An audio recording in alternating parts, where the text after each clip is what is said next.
Olá pessoal, meu nome é Gustavo do Carmo e esse é mais um vídeo de elétrica em data center. No vídeo de hoje iremos falar um pouco sobre arquitetura Tribus ou topologia Tribus.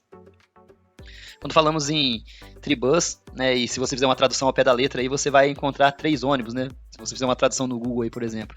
E eu tô fazendo essa brincadeira aqui, pessoal, porque no meu início de carreira, né, quase 10 anos atrás, eu tentava ouvir esses termos em inglês e traduzia, né? E muitas das vezes, né, traduzia para tentar entender melhor o que cada um deles significava. E muitas das vezes a tradução ela não vem de fato, né, o que realmente significa. Então, em data center, Tribus não tem nada a ver com 3 ônibus.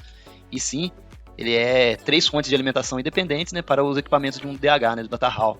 Então, o Data Hall, o ambiente onde ficam os computadores, ele possui aí, né, numa topologia Tribus ou uma arquitetura Tribus, ele possui 3 alimentações independentes. Mas vamos entender melhor isso daí, né, através de imagens aí, a gente vai entender no decorrer do vídeo. Então, imaginem vocês aí que eu tenho uma infraestrutura de um DH que possui como alimentação aí o quadro geral de distribuição e como redundância aí os geradores. Então eu tenho meu quadro geral e geradores, né? Então eu tenho 3, né? Então por isso que a gente vai chamar de Tribus, e vocês vão entender melhor isso daí mais adiante. E isso daí, né, os meus quadros gerais de baixa tensão são alimentados pela concessionária, né? E eu tenho meus geradores que vão ter os tanques de diesel aí para fornecer combustível para o gerador no momento de necessidade. À frente disso, eu vou ter minhas chaves ATS, né, chave de transferência automática. Já temos vídeo, tá, pessoal, sobre ATS, sobre geradores, então vou deixar tudo na descrição. Então eu possuo um quadro que vai receber 2 fontes de alimentação e vai fornecer uma alimentação aí para minhas UPS. As UPS são no-breaks, também temos vídeos aí no canal sobre isso. E os no-breaks eles vão fornecer energia para as PDUs, que por sua vez vão alimentar as cargas dentro do DH. Então eu fiz um DH aqui, um Data Hall com 15 racks, né, e diversos equipamentos de TI em cada rack. Mas o que é interessante saber, pessoal, que a gente tem alimentação, né, que é proveniente, aí vai para os racks. E normalmente, né, já que eu tenho 15 racks, numa condição normal, eu precisaria de 15 circuitos para alimentar, né? O que tem aqui, se contar, a gente tem 5 circuitos de cada bus.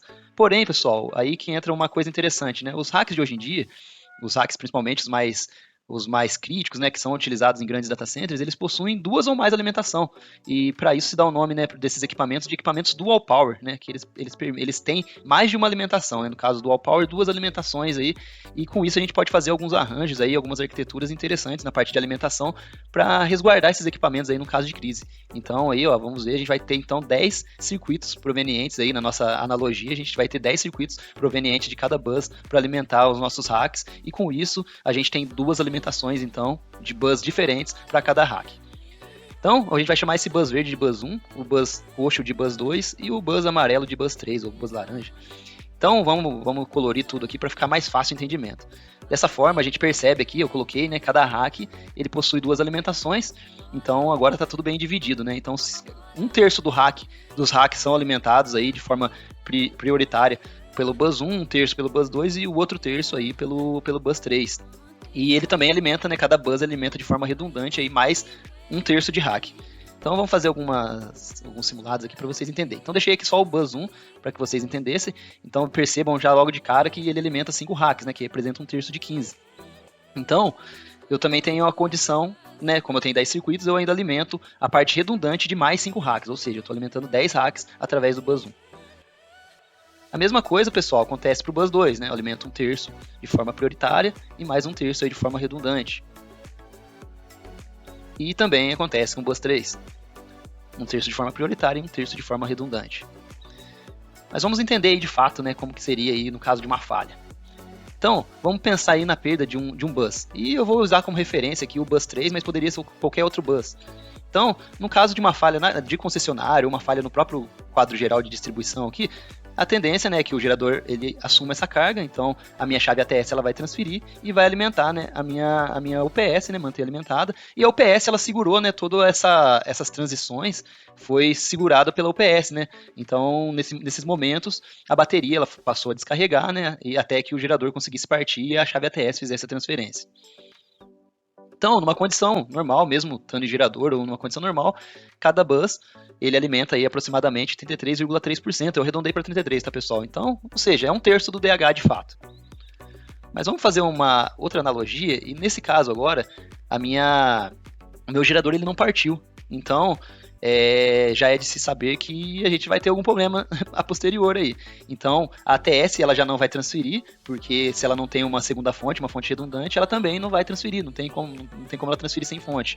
E logo, a gente vai identificar que a UPS ela vai funcionar até mesmo enquanto durar a carga, né, a bateria, né, a energia que está armazenada nas baterias. Então, logo ela vai falhar também, e com isso, né, eu vou ter uma falha na PDU RPP, que também vai deixar de alimentar o meu DH. Mas daí, pessoal, o que vai acontecer? Ainda assim, mesmo com o bus inteiro fora, os meus outros 2 bus eles vão dividir a carga, ou seja, 50% da carga vai ficar para o bus 1 e 50% da carga vai ficar para o bus 2. Então percebam que eu ainda continuo com 100% dos meus equipamentos de TI alimentados, então eu não tive ainda uma falha, né, de perca de equipamentos de TI, porém eu estou na iminência de perder, né, porque como vocês podem perceber, existem alguns equipamentos que estão alimentados por uma única fonte, desculpa. Então isso é prejudicial, né, no caso de uma perca de mais um bus, eu teria aí talvez um grande problema. No projeto deve-se atentar à seção transversal, né, o bitolo dos cabos de alimentação dos racks. Assim como os equipamentos, né, os cabos eles devem suportar também determinada carga, então isso é um ponto de atenção. A regulagem de coordenação e seletividade dos disjuntores devem estar setadas de tal forma que suportem a carga extra em momentos de manutenção ou crise. A parada de um bus, pessoal, não necessariamente precisa ser em função de uma falha. A gente pode parar um bus, por exemplo, para fazer a manutenção nele, por exemplo, né? Então, a regulagem de coordenação e seletividade dos disjuntores de todo o bus, desde lá do QGBT, o disjuntor que alimenta a ATS e os disjuntores da PDU, eles devem estar pensados, né, e setados para suportar determinada carga aí em momentos de manutenção ou crise. E o time de operação deve estar sempre atento em rondas, né, garantindo que, em condição normal de carga, as PDUs não ultrapassem 33,3% de sua capacidade nominal, ou seja, 1/3. Porque o que eu quero dizer com isso, pessoal? Se você em ronda percebe que a PDU, numa condição normal, ela já está, por exemplo, com 50% da carga nominal dela, isso é um grande risco, porque quer dizer que ela já está sobredimensionada, ou seja, no momento em que cair um bus ou que a gente precisar fazer uma manutenção, na hora que ela for assumir o outro bus, pode ser que ela não suporte essa carga, né, do bus vizinho. Então isso seria muito ruim. Então esses são alguns pontos de atenção, é lógico que tem mais, mas o objetivo aqui era só passar para vocês aí um pouco, né, da topologia, para que vocês entendessem, né, de uma vez por todas aí o que é Tribus. Então, pessoal, eu agradeço aí por assistir o vídeo. Se você gostou, compartilhe aí com os colegas. E se tiver alguma dúvida aí, deixa no comentário, que vai ser um prazer para mim aí ajudá-los.